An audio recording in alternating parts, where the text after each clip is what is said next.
വിളിച്ചതിന്റെ കാരണം രാവിലെ തന്നെ KR മീര മാഡത്തിനെതിരെ ഞങ്ങൾ പോലീസിൽ പരാതി കൊടുത്തു. പോലീസുമായി സംസാരിക്കുകയായിരുന്നു. അവർ പരാതി കിട്ടി സ്വീകരിച്ചു എന്ന് വ്യക്തമാക്കിയിട്ടുണ്ട്. Ernakulam central police station inspector of police SHOയ്ക്കാണ് പരാതി നൽകിയത്.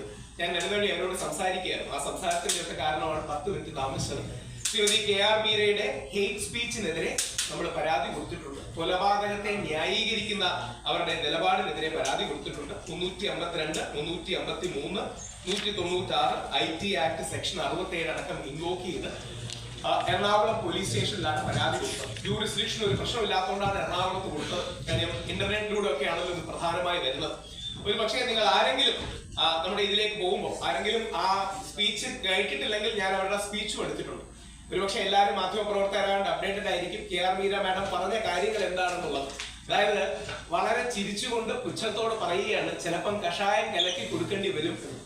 അതായത് എനിക്ക് ഈ നമ്മുടെ ഇന്നത്തെ പരിപാടിയിലേക്ക് പോകുന്ന ഇവർക്ക് കൊടുക്കുന്ന ഒരു കാര്യം കൂടെ ഉണ്ട്. അതോടൊപ്പം എനിക്ക് നിങ്ങളോട് ചോദിക്കാനുള്ള ഒരു കാര്യം, അല്ലെങ്കിൽ മാധ്യമങ്ങളോട് പറയാനുള്ള ഒരു കാര്യം, ഷാരൻ എന്ന് പറയുന്ന ഒരു പുരുഷൻ സമപ്രായക്കാരിയായ ഗ്രീഷ്മയെ വിഷം കൊടുത്ത് കൊല്ലുക. ഗ്രീഷ്മ എന്ന് പറയുന്ന പെൺകുട്ടി ഷാരൻ തനിക്ക് വിഷം കൊടുത്ത് കൊന്നു എന്ന് അല്ലെങ്കിൽ വിഷം തന്നു എന്ന് അറിഞ്ഞിട്ട് പോലും അവസാന നിമിഷം വരെ ഷാരനെ തെള്ളിപ്പറയാൻ തയ്യാറാകുന്നില്ല.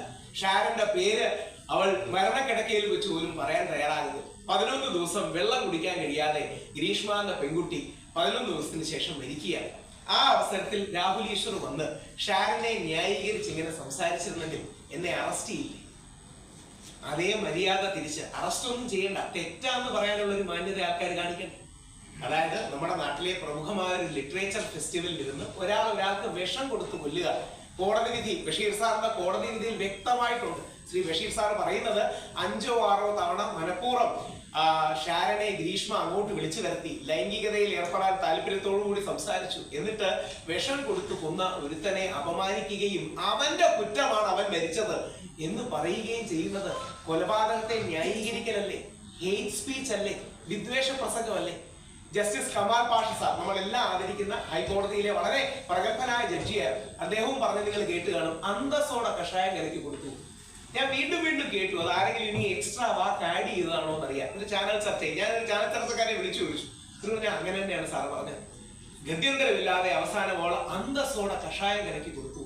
അതേ പ്രയോഗം ശ്രീമതി KR മീര, നമ്മളെല്ലാം ആദരിക്കുന്ന വലിയ നോവലിസ്റ്റാണ്. അവരുടെ ഭാഷാപരമായ പാണ്ഡിത്യമോ അല്ലെങ്കിൽ നോവലിലെ മഹത്വമൊന്നും ആർക്കും ചോദ്യം ചെയ്യാൻ കഴിയില്ല. പക്ഷെ ശ്രീമതി KR മീര ചിരിച്ചുകൊണ്ട് പുച്ഛത്തോടെ, ഞാൻ ആ വീഡിയോ എടുത്തിട്ടുണ്ട്, നിങ്ങൾ എത്ര പേര് കണ്ടിട്ടോന്ന് അറിയില്ല, കണ്ടിട്ടില്ലെങ്കിൽ ഞാൻ വീണ്ടും ആ വീഡിയോ കാണിക്കാം. വളരെ ചിരിച്ചുകൊണ്ട് പുച്ഛത്തോടെ പറയുകയാണ്, ചിലപ്പം കഷായം കലക്കി കൊടുക്കേണ്ടി വരും. ഒരാൾ മരിച്ച അവസ്ഥയല്ലേ പറയുന്നത്? വിഷം കൊടുത്തു കൊന്ന കാര്യമല്ലേ പറയുന്നത്? അതും പ്ലാൻഡായി പല തവണ പ്ലാൻ ചെയ്ത് ഗൂഢാലോചനയിൽ ഏർപ്പെട്ട് ഇവൾ വിഷം കൊടുത്തു കൊന്നതിന് തൂക്കുകയർ നൽകിയ അവസരത്തിൽ ആ തൂക്കുകയർ നൽകപ്പെട്ട വ്യക്തിയെ ന്യായീകരിക്കുകയും ഹേറ്റ് സ്പീച്ച് നടത്തുകയും ചെയ്യുന്നത് ഒരു പുരുഷ വിരുദ്ധ മൈൻഡ് സെറ്റാണ്. ഈ മൈൻഡ് സെറ്റിനെതിരെയാണ് മെൻസ് കമ്മീഷൻ അടക്കമുള്ളവർ വരുന്നത്.